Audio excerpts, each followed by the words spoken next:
tiens à remercier les FR de m'accueillir. Je parlerai, juste une petite précision, je parlerai d'abord pour mon compte propre et en tant que représentant de l'Office de coordination bancaire et financière. Mon propos, ça va être de vous donner effectivement quelques petites clés sur l'applicabilité. Vous aviez parlé de couches profondes. J'aime beaucoup cette expression parce qu'effectivement, il y a un corpus de régulation. On en parlait avec notre ami anglo-saxon tout à l'heure. Il y a le régulateur français, il y a le régulateur européen. On pourrait s'apesantir, vous parliez de la rue de Tolérance, une anecdote effectivement qui est assez révélatrice. On pourrait parler du régulateur américain. Que dis-je? Des régulateurs américains. Et des différences de vision qu'il peut y avoir parfois entre le FAC et le département de justice. Ces couches profondes auxquelles j'appartiens sont confrontées à des problématiques d'une part extrêmement intéressantes, raison pour laquelle, malgré le million que je vais devoir payer et quelques années que je vais passer en prison, je continuerai à faire ce métier. Il y a des sujets absolument extraordinaires et qui embrassent un domaine extrêmement large, puisque vous avez abordé le sujet. Il y a les PPE, il y a les pays, il y a les modes d'opération, il y a tout un tas de choses qui, mises ensemble, créent que ce que j'ai voulu symboliser sous forme d'une fonction risque lab, qui est vraiment extrêmement intéressante à étudier, en particulier quand elle est sous contrainte, ce qui est le cas avec la 4e directive. Tu l'as dit aussi, j'ai tendance à considérer que... Alors moi je me suis mis à la lutte anti-blanchiment, je ne vais pas vous refaire un avis, mais à partir de la 3e directive, à peu de choses près. La 3e directive, dans l'histoire de la lutte anti-blanchiment, c'est un petit peu comme Jésus-Christ dans l'histoire des hommes, il y a avant, il y a après. La 4e directive, je ne vais pas dire qu'elle n'apporte pas autant de nouveautés, ça serait faire insulte aux législateurs et aux régulateurs, mais en tout cas, elle est plus dans l'adaptation, elle est plus dans je tire le parti de ce que j'ai pu constater les années précédentes. Elle corrige quelques anomalies, notamment vis-à-vis des PPE, anecdotiquement, enfin, on me l'a raconté, je pense, pas que ce soit vrai, mais on me l'a raconté. Est-ce que vous savez pourquoi on fait plus attention aux PPE étrangères qu'aux PPE locales? Enfin, il paraîtrait que c'est parce que lorsque le texte a été voté par les autorités européennes, les personnes qui votaient étaient elles-mêmes PPE, par construction, députés européens. Donc, ils sont tombés d'accord sur un texte tout à fait fédérateur qui revenait à dire que les PPE sont risqués uniquement si ce n'est pas dans mon pays. Et au final, on a voté un texte qui, aujourd'hui, nous conduit à considérer, si on respecte le texte, pas l'esprit, mais si on respecte le texte, tous les PPE sont risqués, tous les PPE sont exposés à un risque de corruption, sauf les miens. Donc je surveille tout le monde, sauf les Français. Il y a des amis allemands dans la salle, moi, ils surveillent tout le monde, sauf les Allemands. Les Italiens, pareil. Les Espagnols, pareil. Les Chypriotes. Donc vous voyez, il y a des petites anomalies comme ça qui ont été corrigées par la 4e directive, bien que, et je me permettrai de faire une digression sur le sujet, pour aujourd'hui, on a le texte, on est un certain nombre à penser que le texte a été écrit en anglais, qu'il a ensuite été traduit en français, parce qu'il y a des approximations dans le texte français tel qu'il existe aujourd'hui, et on va être très attentifs, nous autres professionnels, banquiers, à la déclinaison qui en sera faite dans le corpus de règles françaises. Il y a des petites approximations, notamment sur... Il y a le mot fonctionnaire qui est dans la 4e directive et on ne comprend pas trop à quoi il correspond. On pense plutôt que c'est officiel. Voilà. Alors, comme je ne suis pas du tout juriste, je vais me permettre de revenir un petit peu sur ce que je comprends de la logique de l'enchaînement des textes. En fait, pour moi,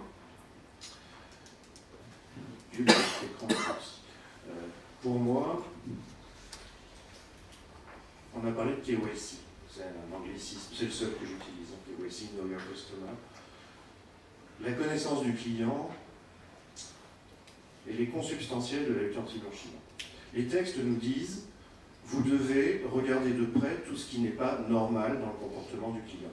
Alors moi, pour savoir ce qui est normal, ce qui n'est pas normal dans le comportement d'un client, le présupposé, c'est que je sache ce qui est la normale du client. C'est quoi le comportement normal de mon client? Si tant est que mon comportement puisse être qualifié de normal, on va dire qu'il est normé, normatif, normal, ça je serais bien en peine de le dire. Donc, cet aspect de lutte anti-blanchiment, la déclinaison opérationnelle de la lutte anti-blanchiment ne s'entend que si j'ai une parfaite connaissance de mon client et une connaissance actualisée. Les textes font la part belle à cette notion de connaissance actualisée du client, qui pour nous, banquiers, est un présupposé. On ne peut pas faire de lutte anti-blanchiment si on ne connaît pas le client, c'est pas possible. Déjà, sincèrement, je fais partie de ces vieux banquiers qui considèrent que si on ne connaît pas les clients, on ne peut pas être banquier, parce que je ne vois pas comment on va pouvoir efficacement les conseiller. Ce qui nous renvoie à l'idée que la connaissance du client, ce n'est pas du tout quelque chose qui est l'apanage de la lutte anti-blanchiment. C'est quelque chose qui est, là aussi, consubstantiel à l'activité de banquier. Cette connaissance du client, on doit la séparer entre identification et connaissance de la relation d'affaires. Pourquoi? Parce que je ne peux pas prétendre que je connais mon client au prétexte que j'ai une pièce d'identité.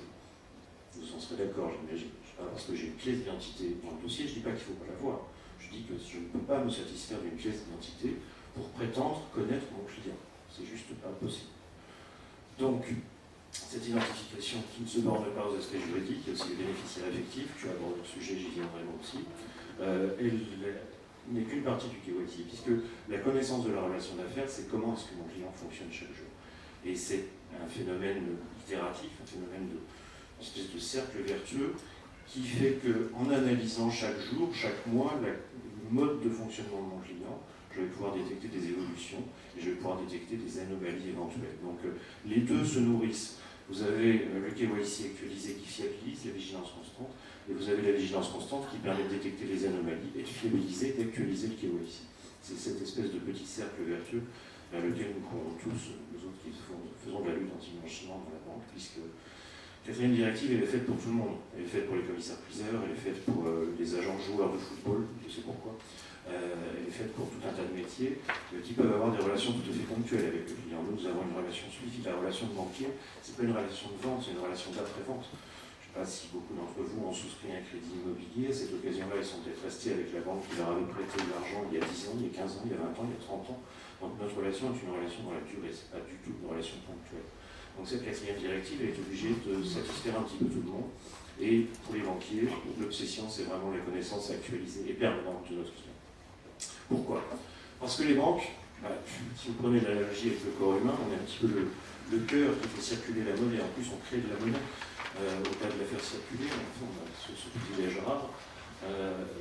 Donc nous, on a vraiment une obsession en la matière qui se décline en matière de lutte anti-blanchiment sur 2 items. Le premier, ce que les anglo-saxons appellent le onboarding, c'est ne pas faire rentrer des gens dans notre système dont on se dit qu'ils vont avoir un comportement possiblement délictuel, ou en tout cas qu'on risque d'avoir la trace dans les comptes qu'il y a derrière un comportement possiblement délictuel. Le bouche-à-oreille, ça fonctionne dans tous les secteurs. Le bouche-à-oreille fonctionne aussi chez les mécréants. J'entends par là que si vous laissez rentrer un renard dans le poulailler, vous allez avoir une meute de renards qui va se pointer dans les semaines qui suivront. Autrement dit, il faut avoir une politique très stricte d'onboarding. Il ne s'agit pas de faire du de-risking, comme disent les régulateurs, mais en tout cas d'avoir une vision très claire dès le début de avec qui on va contractualiser, avec qui on va avoir une relation de banque, qui est une relation par construction, là aussi, une relation de confiance. Le deuxième point, c'est que il est possible qu'on ait raté quelque chose au moment de l'entrée en relation. Il est possible que le comportement du client ait changé. Il est possible que le bénéficiaire effectif de la relation ne soit plus le même que celui à l'entrée en relation. J'ai vu une fois une dame de plus de 85 ans qui n'avait jamais joué en bourse et qui d'un seul coup se mettait à traiter sur Blue Next par Internet. Alors, je sais qu'il y a des locations tardives, mais j'aurais tendance à croire que cette dame a peut-être été manipulée, mais en tout cas, elle a été très très sérieusement conseillée sur ces opérations, qui a perdu beaucoup d'argent, comme quoi il y a une justice. Mais en l'occurrence, là, le problème du bénéficiaire effectif se posait clairement, puisque le problème du bénéficiaire effectif n'est pas l'apanage des personnes morales, il peut aussi y avoir des problèmes de bénéficiaire effectif sur des personnes physiques, notamment en France, avec une population qui est peut-être vieillissante. On est de plus en plus exposé à des phénomènes d'abus de faiblesse potentielle qui nous appartient de détecter là aussi. Donc, à l'entrée en relation, pendant la durée de vie de la relation, il faut qu'on soit extrêmement strict. Pourquoi est-ce qu'il faut qu'on soit extrêmement strict? Parce que la troisième directive, parce que la quatrième directive s'inscrit dans une démarche tout à fait globale de la société. Il y a une évolution des esprits. Moi, c'est peut-être parce que je suis franco-français, mais j'ai toujours été surpris par le fait que, pour une toute petite partie de la population, Dieu merci, le fait de ne pas payer tous les impôts qu'on doit payer, c'était presque un fait d'illoire. C'était, ouais, c'est génial, j'ai réussi à faire payer cet impôt-là, ou j'ai réussi à ne pas tout payer les impôts, enfin, je ne sais pas trop exactement. C'est quelque chose qui m'a toujours surpris, et qui, je pense, surprend de plus en plus, et s'inscrit maintenant dans une logique où on n'est plus un bon citoyen quand on s'arrange pour ne pas payer ses impôts.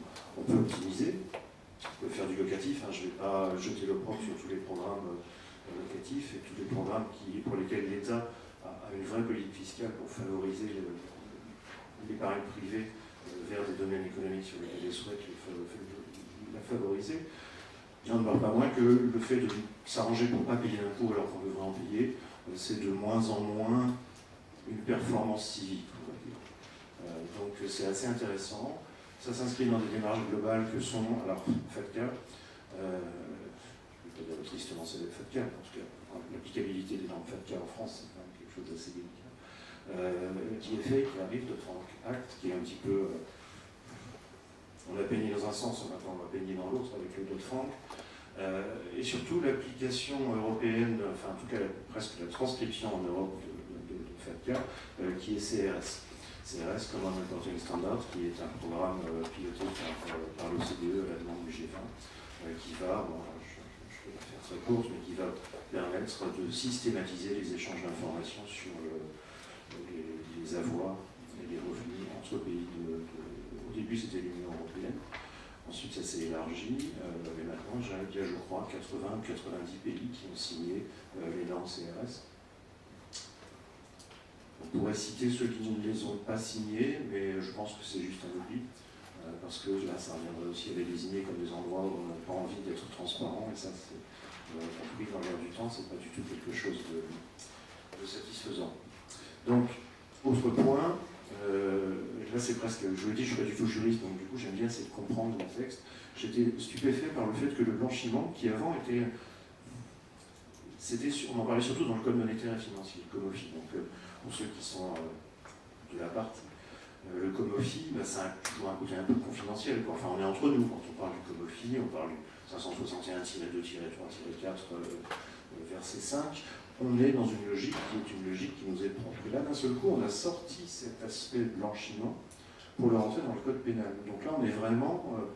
le blanchiment est rentré dans la problématique sociétale, puisque le code pénal, là, bon, je pense que arrêter les gens dans la rue, demandez-leur s'ils savent ce que c'est que les COMOFI, il y a peu de chance, vous leur reçoivez si plus, mais en général non. Demandez ce que c'est que le code pénal, je pense que tout le monde va avoir une valide, et en tout cas va dire « Ah bah oui, je le connais ». Donc, on est passé, on a mis le blanchiment en exergue.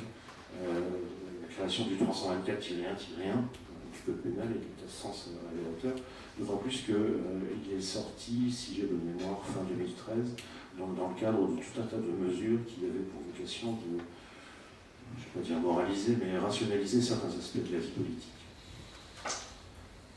Si vous avez des questions, n'hésitez pas. L'expérience prouve que vous ne les poserez sans doute pas à la fin. Donc, non. Je parlais tout à l'heure de la fonction risque-lab. Alors c'est très, ça n'a aucune prétention mathématique ou modélisatrice. Hein.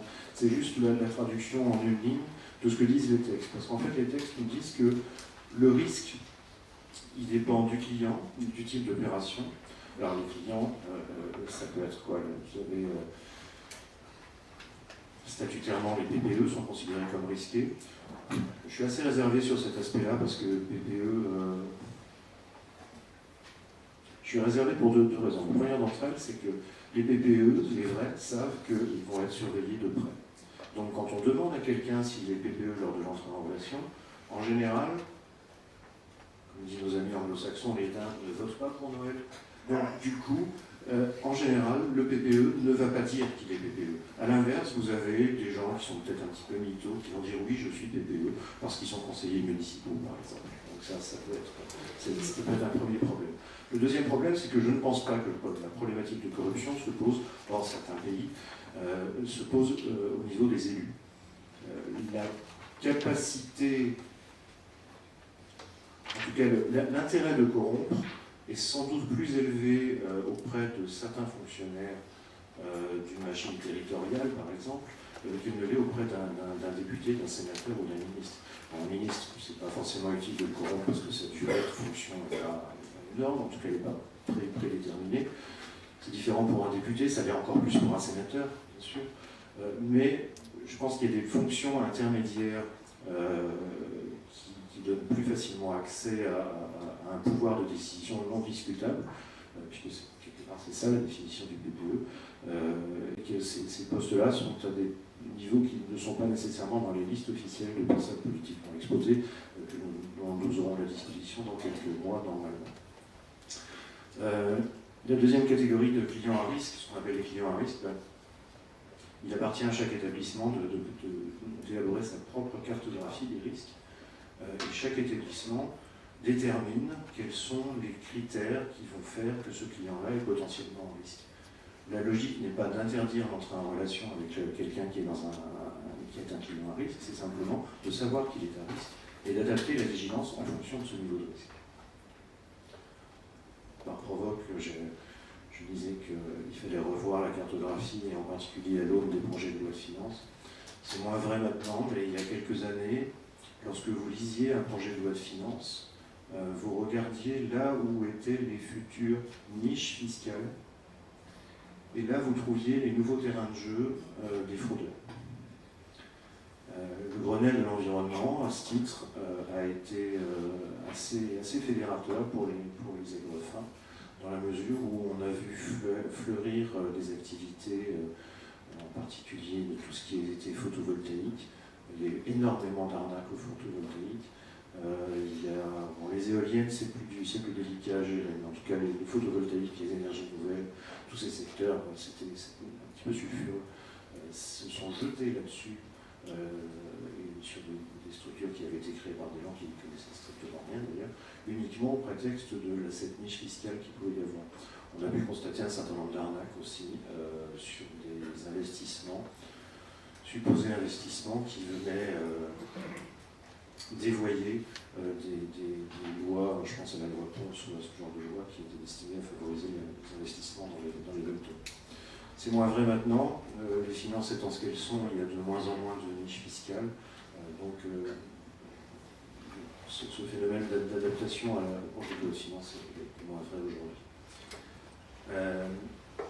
Le deuxième facteur de risque, c'est la catégorie d'opérations. Évidemment, il y a des opérations pour un banquier qui sont infiniment plus risquées que d'autres. Je les place en deux catégories. La première d'entre elles sont les opérations qui favorisent l'anonymat par construction. Je pense là aux opérations espèces en particulier. Je pense aux opérations sur les bons de caisse anonymes, sur les bons anonymes de manière plus large. La quatrième directive demande que, alors sans le dire, mais demande quand même qu'on arrête de commercialiser les bons anonymes, ce qui est le cas dans la quasi-totalité des établissements financiers en France. Il reste un stock peut-être, mais on n'en commercialise plus. Et je pense, je rejoins sur la rue de Téhéran, je pense aux opérations internationales. Pourquoi sont-elles risquées, à mon sens? Alors, en général, quand je présente ça dans d'autres audiences, j'ai trois petits verres en plastique et une petite boule, et je fais un jeu de bonneteau. J'explique le jeu de bonneteau. Et en fait, le recours aux opérations internationales, ça peut s'assimiler à un jeu de bonneteau, parce que si vous glissez 1, 2 ou 3 pays censément régulés, mais sur lesquels il peut y avoir parfois des possibilités de contourner, si vous ajoutez quelques structures, fiducie, trust, Anstalt, fideikommis, treuhand, enfin il y a plein de modèles comme ça qu'on peut utiliser, qui sont faits pour opacifier. Vous me collez une treuhand, vous me collez un virement qui part vers Vaduz, un autre qui revient vers son marin, et on finit aux îles Vierges britanniques. Vous avez fait un jeu de bonneteau. Je vous mets au défi de voir qui était le bénéficiaire à l'origine et qui est le bénéficiaire à la fin. Donc on est 324-1-1, 324 blanchiment. Donc effectivement, effectivement, les opérations internationales sont considérées comme vraiment particulièrement risquées, avec en plus la problématique de gestion des embargos, qu'on n'abordera pas ici, mais qui fait aussi le barbel à ces problèmes-là. Le troisième axe, c'est le canal. Évidemment, il y a des opérations faites en face à face, il y en a de moins en moins. La raison pour laquelle les banques adaptent leur organisation commerciale. Et enfin, les pays de contrepartie, je les évoquais là, les pays de contrepartie avec un réel problème. Les pays de contrepartie, il n'y a pas de liste officielle des méchants pays. Ça, c'est un truc que j'ai beau chercher. Alors, on nous parle de liste noire, alors que l'idée même de liste noire n'existe plus depuis des années. L'OCDE a laissé tomber ça il y a très très longtemps. Alors, pour les seuls que je connaisse, ce sont les listes des organismes caritatifs. Je pense notamment à Terre Solidaire, qui est une très bonne liste. Je pense à la liste de Transparency International, qui est extrêmement intéressante, et qui adresse des problématiques un petit peu différentes parfois. Les indices de corruption qui sont intéressants aussi. Il n'y a pas de liste, il y a les listes GAFI. Les listes GAFI, celle-là, oui, d'accord, je m'y fie. Étant entendu qu'au top des listes GAFI, parce qu'il y en a un certain nombre, vous avez la liste qui est très courte, qui ne contient que la Corée du Nord et l'Iran. Voilà quoi. L'actualité montre que peut-être ne pas mettre sur le même plan la Corée du Nord. On n'a pas d'amis coréens, j'espère, dans la salle. Du Nord, pourtant. Il ne faut pas mettre la Corée du Nord et l'Iran sur le même plan. C'est juste pas possible. Donc là aussi, ça pose de réels problèmes. On est tenu d'envoyer, à partir du 1er janvier prochain, des informations à notre autorité de contrôle, TRACFIN, envoyer automatiquement des opérations des flux sur les opérations espèces. Il est prévu qu'on envoie aussi des flux sur les opérations étrangères sur certains pays, mais on attend encore la liste des pays sur lesquels on doit le faire, parce que là aussi, le TRACFIN, comme d'autres, sont confrontés au choix des pays qui sont des pays méchants.